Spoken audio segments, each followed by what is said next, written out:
Hello everybody, this is Minion Soldier, and this is the Piracy Show. Now, yesterday's episode, I made some bold statements in regards to the most important ships in Star Citizen. And, some people agreed, some people disagreed. In particular, there was this one comment from Willard Evans. I'm in an org where I'm part of one of our fighter squadrons, and it's mandated that we have at least one small fighter. I understand the point of this video, but try going against a Gladius in a miss and tell me how it works out. True, to a point. Now, if you were to hop into, let's say, Arena Commander, and you were to put a very good pilot in a Gladius, and you were to put an equally good pilot in a Freelancer miss, chances are 7 out of 10 times the Gladius is going to take the fight, right? I don't think that that's too much of a stretch, but that's a very limited slice, and that's a very tight slice, and the truth is Star Citizen isn't Arena Commander. Now, in truth, to kind of explain this, and this is kind of where I get a little bit leery because I'm not sure how long this video is going to end up because, this, at least I got enough background footage for it, but this could end up being one hell of a long video because to really kind of explain the idea that I'm going to put forward and try to explain to people in a meaningful and productive way, it's going to take a while. We're going to have to delve into a similar line of thinking in history and then kind of reveal how it was misinterpreted and in the end kind of resulted in some tragic historical blunders in terms of the navies and the fleets in and around the beginning of the 20th century. Now you're seeing a picture up on the screen right now of a fairly bookwormish looking guy. And now this is Alfred Thayer Mahan, or Mahan, however it's pronounced. Taught at Annapolis, was an American naval officer, and wrote a little book called The Influence of Sea Power Upon History. Now, a lot of his focus and a lot of his work dealt with a lot of the conflicts in the 17th and 18th century between naval fleets. We've delved into these topics a little bit in the background of videos. How controlling the sea, both for commercial purposes during time of peace and for, controlling an enemy's access to it during a time of war, can be advantageous, and how it's had a profound effect on the history of mankind. Very, very true. In some areas and in some arenas. Now, the value of controlling the sea obviously is a very important thing, a very beneficial thing. So he is largely correct. However, how this information was used ended up being not so great. You have to remember the period of history that you're talking about. You're talking about the beginning of the 20th century. So you've got all these empires with these vast colonial holdings, and they're trying to defend those holdings. And the way to defend them back in the day was with these. The grand old battle wagons, the battleships. They were the armored fist of the Navy, of the navies of the world. And this book that Mahan wrote, The Influence of Sea Power Upon History, it became the textbook for the way a lot of these guys were thinking, and not just the Americans. This was this was Britain, this was Germany, this was Japan. It became a textbook for the naval officers being raised at the time, and this was how you thought. This is what you did. You needed a great big capital ship fleet to defend your colonial holdings, to protect yourself upon the sea, and you needed to be able to duke it out with just about everybody else. This led to an horrendous arms race. Millions upon millions upon millions upon millions of dollars being spent at the time, which was a lot more money back then, on fleets that were, at the very time that they were being built, they were right on the cusp of becoming extinct or relegated more to a support role. Naval aviation was on the cusp of being born, and while it was certainly a very questionable career choice for the officers involved in the beginning, they ended up having a lot of foresight because it would take on a dominant role in the future. You have to think about, when you look at an event like Pearl Harbor and the destruction of the American battleships there, the Americans were able to absorb the subsequent blows from the Japanese Empire, and not only that, turn the tide of the war with just a fleet of just a handful, not even a fleet, a handful of carriers. They were able to turn that thing around. Now, why was that? How did that happen? It's because, if you put a battleship and a carrier right next to each other, say 20 miles apart, which one's going to win? The battleship's going to win. But the problem with that equation is that when you add in freedom of movement that a carrier has, a carrier can strike from hundreds of miles away, where the battleship has no choice, has no avenue to return fire. It's no contest.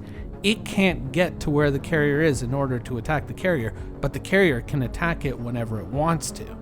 And that was the problem. That was the shift. And so many people were sitting there and coming up with these naval treaties trying to limit battleships. They're saying, oh, well, we're not allowed to build this many battle cruisers anymore. Well, convert it to one of those aircraft carrier things. Those things might be important in the future. And it ended up that those ended up becoming the dominant class of ship. People were spending all this time and effort and energy trying to limit battleship construction programs, when in truth, they were literally throwing money down the toilet, because battleships were support ships now. Carriers were the main striking weapon in the future. But at this point, you're thinking, what the hell does any of this have to do with Star Citizen? For the longest time in Star Citizen, we've been influenced largely by the events of Arena Commander. What happens in Arena Commander? What dominates in Arena Commander? What is the king of the fishbowl? And in the fishbowl, the fighters are king. It's indisputable. The fighters just wreck any other ship. And there are certainly many examples that you can give. You take this fighter up against that ship, fighter wins. Fighters. Fighters were everything anyone talks about. One of the most common stories that you hear from that era amongst Star Citizen pilots is that I was playing Arena Commander and I got into a Vandal Swarm, or I got into, just a Battle Royale, and then I fought a Super Hornet and I was like, I gotta get a Super Hornet because I saw what that thing did, and I was like, I gotta get one. And everyone kind of built their thinking around Arena Commander. It became, basically kind of like the core of, the Star Citizen combat thesis. Is the Arena Commander is what matters. Arena Commander is what pays the heaviest influence. In some people's thinking, this still exists. The problem is that we are no longer playing in Arena Commander. We are playing in a much, much bigger arena, and the rules have changed, and what's king at close range may not be the king anymore. Because you have to remember that in Star Citizen, you're not trapped in a fishbowl with another ship. You have the option to go where you want and do what you want when you want. And a ship that allows you to do that is going to be much more valuable than a ship that unfortunately comes with a bit of a logistical problem to get it anywhere. Whereas something like a Freelancer, something like a Cutlass, certainly has much more freedom as to where it can go in the universe and what it can do. A fighter doesn't. Getting a fighter to a distant location involves either a huge amount of fuel stops or waiting for that Kraken or that Idris to show up and carry you to your destination. A Freelancer, a Cutlass, are nowhere near as limited. They can go anywhere they want to go. And they can get there much more quickly, even though you would think paradoxically they are slower ships. Not at quantum, and quantum is really what matters now. Quantum is a big deal. Anyone can sit there and put up and say like, oh, well, I can take my Gladius and I can shoot down your Freelancer. Yeah, but you have to get to me first. It's not so simple anymore. You have to get to me first. And if I'm 3 systems away and I'm blowing up one of your freighters and you go, oh, I'm going to take out my Gladius, I'm going to chase him down, I'm going to show him, what's what. By the time you get there, I'm 4 systems away hitting something else. What some people really are missing is the fact that the fishbowl is now irrelevant. Quantum is the question now.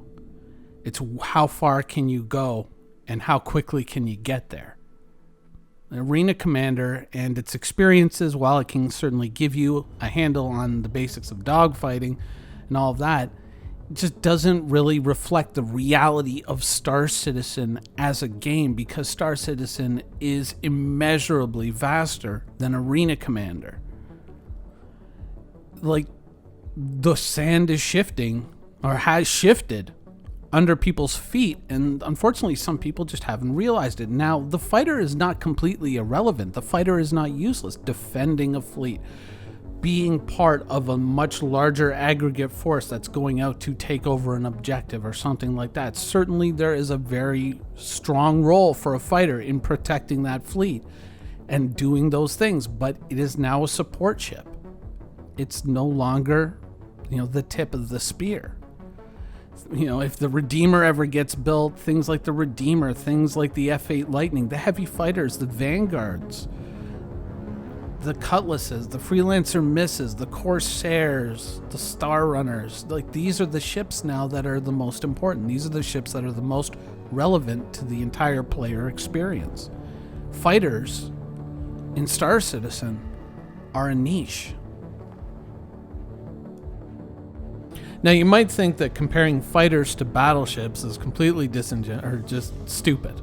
They're totally not related. But you have to realize that certain people's thinking is trapped still in the Arena Commander fishbowl, where the fighters are king. But we're no longer in the fishbowl. We're in the great big wide ocean, and you need to be able to travel long distances and make distance strikes. With fighters, you're trapped by your need for support ships, much like battleships are. You need air cover and protection. In that era in history, you have to wait for the carriers to show up to get you anywhere. Because if you go out there completely unprotected, you're going to be in a world of hurt. Fighters, it's the same thing in Star Citizen. You need something like a Kraken or an Idris to get you anywhere in any relevant amount of time. Otherwise, if you're out there and you're in Freelancers, you can strike in multiple places at once independently far more freely than an enemy that is reliant on either a huge logistical train to get them anywhere or a really, really tough time in terms of fuel and speed to get to where you have now decided in your Freelancer, your Cutlass, or whatever is the relevant battlefield, because you have the initiative. You get to choose the battlefield because you're always one step ahead of the other guy. And you can choose multiple battlefields at once and attack in multiple places, whereas they now have to respond to your attack. They're going to have a lot tougher time doing that, and they can only probably respond to one attack because they're reliant on that Idris. So you can attack in multiple star systems, but they might only be able to be in one or two. It comes down to logistics. What they say back in the old days in the military, amateurs study tactics, professionals study logistics. Now, if you recognize the battleship in this picture, bravo to you. If you don't, it's no big deal. This is the Yamato, the Japanese super battleship, the big granddaddy. What influential role did this ship play in the turning point of the war, the Battle of Midway? Well, it was still steaming east, listening on the radio as the Japanese carriers burned and slipped under the waves. It's kind of a metaphor, because that's the problem with fighters. Sure, at close range in something like Arena Commander, they're fantastic. They're absolutely fantastic. And certainly they are still going to be fun to fly in Star Citizen. But when it really matters, in the vast universe of Star Citizen, broadly speaking, fighters are going to end up like the Yamato. A day late and $1 short.